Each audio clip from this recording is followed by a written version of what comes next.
All right, hello everyone, and thank you for your patience as we work through today's events.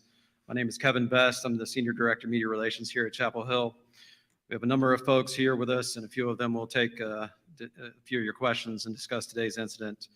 We have University of North Carolina Chancellor Kevin Guskowitz, UNC Chief of Police Brian James, Chapel Hill Police Chief Salisa Leahy, Orange County Sheriff Charles Blackwood, Commander Freddie L. Johnson, Jr. of the North Carolina Highway Patrol, Secretary Eddie Buffalo, Jr. of the North Carolina Department of Public Safety, Special Agent in Charge Bob DeWitt of the FBI, Orange County District Attorney Jeff Neiman, and UNC Board of Trustees Chair David Bolick, Jr. We know there'll be a lot of questions, and we'll take a few, but please understand this is an ongoing investigation and questions will be limited. We'll start with Chancellor Guskowitz. Thank you all for being here today. This is truly a tragic day for our campus community.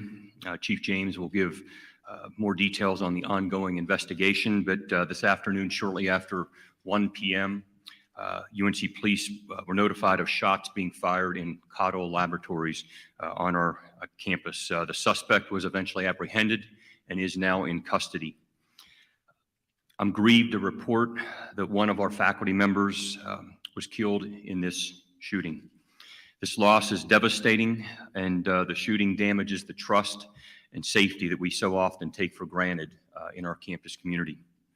We will work to rebuild that sense of trust and safety within our community, and our hearts are with the family of our fellow faculty member, those who are personally connected to the victim, and those traumatized by this senseless act of violence. In response, we have canceled classes for the rest of today and have canceled classes for tomorrow. We've sent an email with resources for our students, faculty, and staff. More information will be provided on additional services for our campus community. I'm grateful to our Emergency Operations Center, UNC Police, for managing this situation so effectively and keeping our community safe. I'm also grateful to our faculty, staff, and students for their effective cooperation during this event today. It's why we have an emergency action plan with an active shooter protocol that's practiced regularly, and because of that, this situation played out as best as we could have asked for today. I hope that you'll join me in praying for the victim's family, and every member of our Carolina community. And I encourage our community to come together during this difficult time. I'm now going to turn it over to Chief James to give you additional details on what happened today and his department's impressive response in keeping the rest of our campus safe. And I also want to thank the other law enforcement agencies, many of whom are here today, for the role that they played in keeping our community safe. Thank you.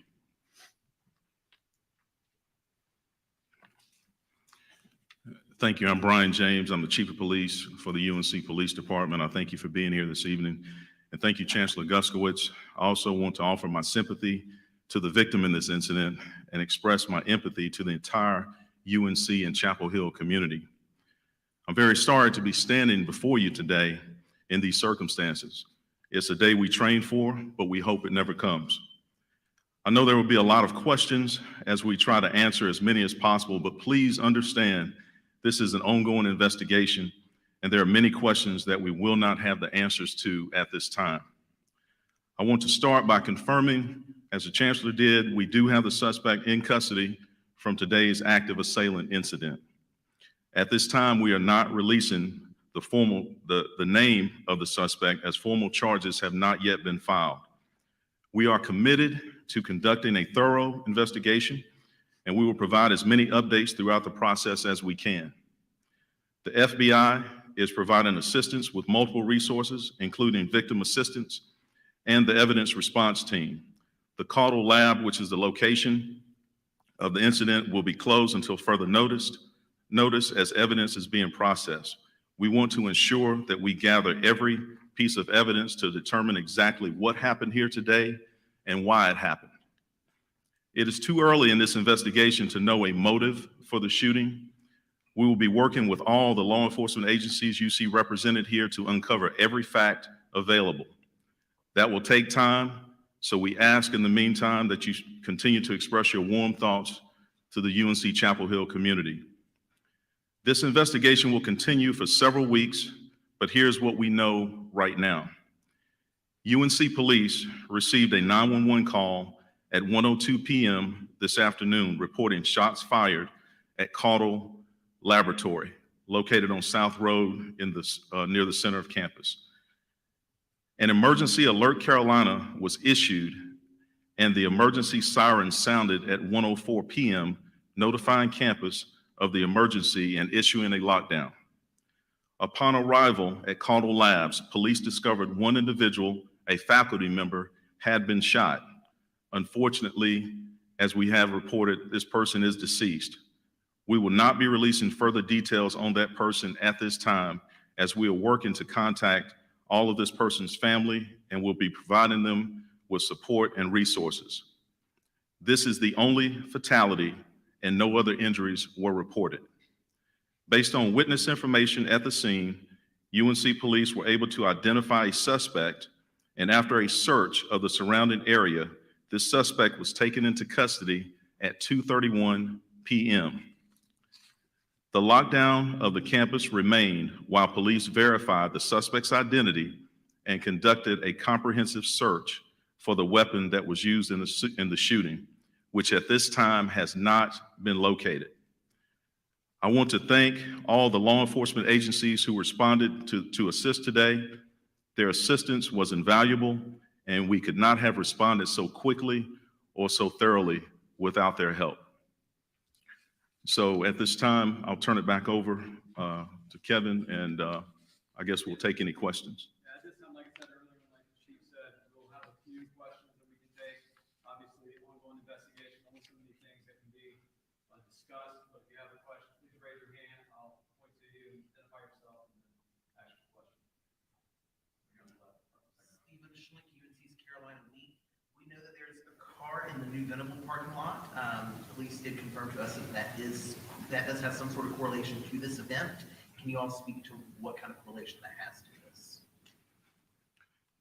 Yes, a car was identified. We do think that it is related to the investigation. As we said, we are still in the process of collecting evidence and conducting interviews, so I'm really not prepared at this time to say exactly what the connection is, but we do have that car identified as a piece of possible evidence. Yes, sir.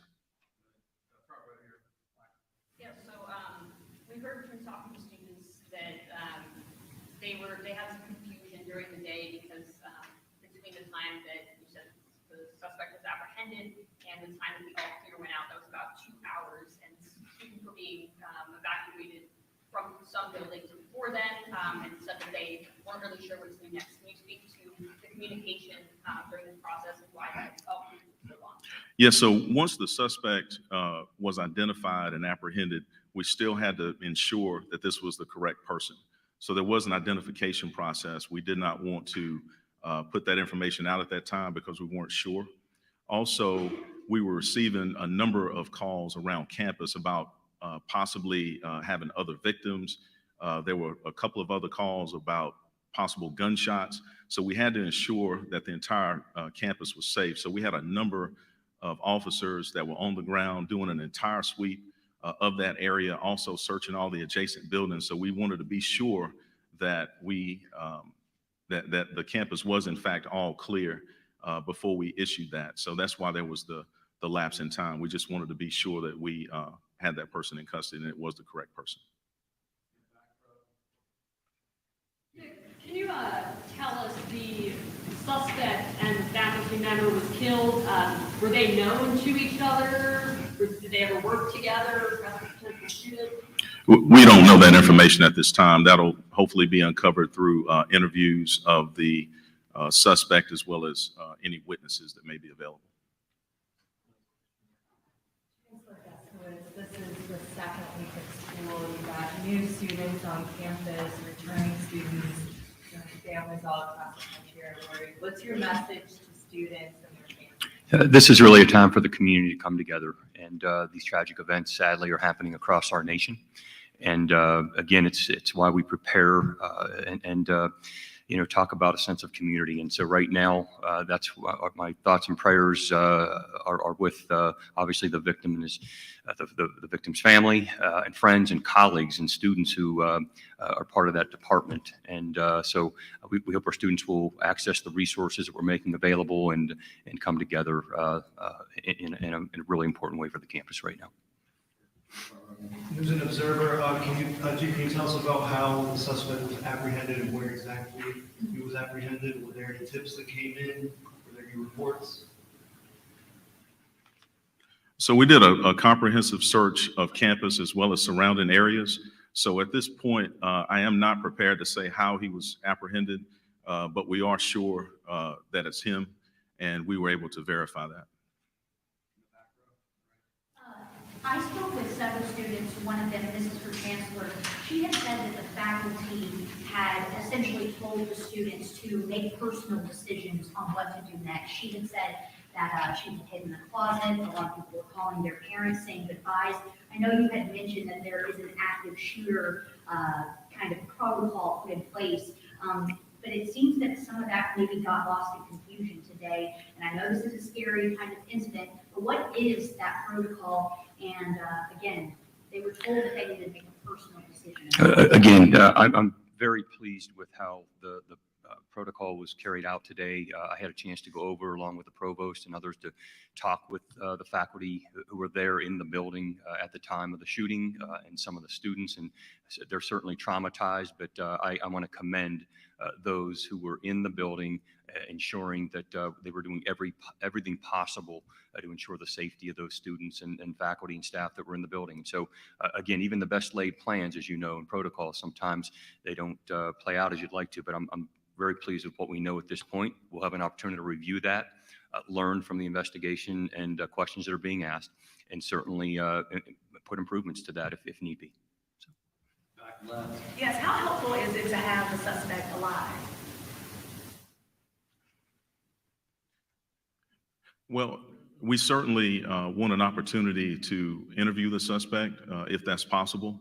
And to actually have the suspect in custody, it gives us an opportunity to figure out the why and even the how, and also helps us to uncover a motive and really just why this happened today. Why today? Why at all?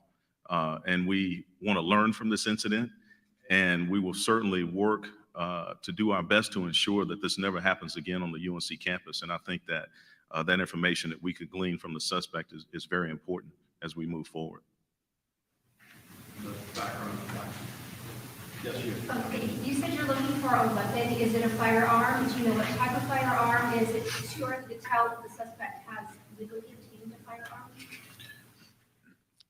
We are looking for a firearm. It is too early to determine if the firearm was legally obtained, and not prepared at this time to say exactly what kind of weapon it was. Reports earlier this afternoon about possibly some other suspect being taken into custody. Was that an error? Can you talk about what happened? Yes, so there was another person that was detained, and we determined very quickly that that was not, in fact, the suspect. Hi, can you tell me what criteria led to that arrest and then let go of that first initial suspect and why that mistake was made, or how? Do you have any insight on that? That was based on just the description that we were given of the suspect and that person being in close proximity of the incident.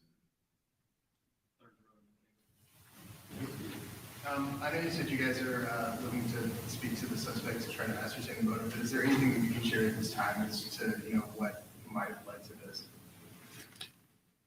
We really don't know until we speak with the suspect. That's my best answer I can give you now. We really do want to know the why in this case and what led to it. This won't be the last update we have. We'll only take a few more questions over here in the left. Folks, we have some students right here in the front row who lived through this. Thousands out there who want to hear from you today. What can you tell them directly? Tell the student body. First of all, I'm sorry because I know so many of you are feeling uncertain about your safety right now. And again, we have very good protocols in place. There's nothing more important on our campus than the safety and well-being of our community members, and certainly our nearly 30,000 students are at the top of that list alongside our faculty and staff. So we're here for you.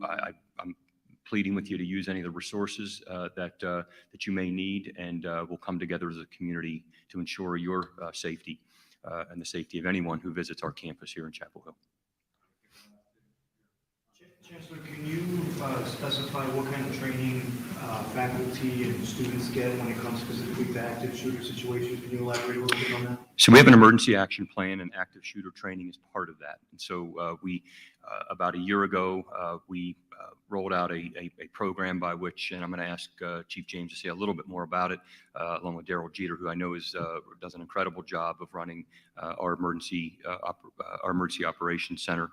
And there are specific guidelines provided to faculty for the specific classrooms and laboratories in terms of how to go about doing this. Now, it's every classroom, every laboratory, every auditorium is slightly different in terms of how you would lock down a facility, but we're doing the very best that we can. And again, I'm proud of the fact that our Emergency Operations Center took this very seriously, learning from some of the tragedies that have happened on other campuses, and we all have to learn from one another. But Chief may want to say a little bit more about the specifics. So the primary purpose of the emergency action plan was to ensure that every faculty member, as well as student or staff, understood what to do in a case like this, such as an emergency lockdown or an active shooter. Another layer that we've done from the University Police Department, we've done a number of security surveys across campus to find out how to better secure various buildings on campus. As you know, the buildings range in age on this campus. And so each building can be very unique in how you actually lock it down. So it was important that every member of the organization of UNC assigned to those various buildings understands how to lock down a classroom or any type of structure that they're in, and know where the best places are to go in case of a lockdown. So we've worked very diligently to ensure that that information is out there, and we'll continue to work on those efforts. All right, thank you, everybody. Like I said, we'll have more information throughout the next few days, but thank you, everybody, for coming.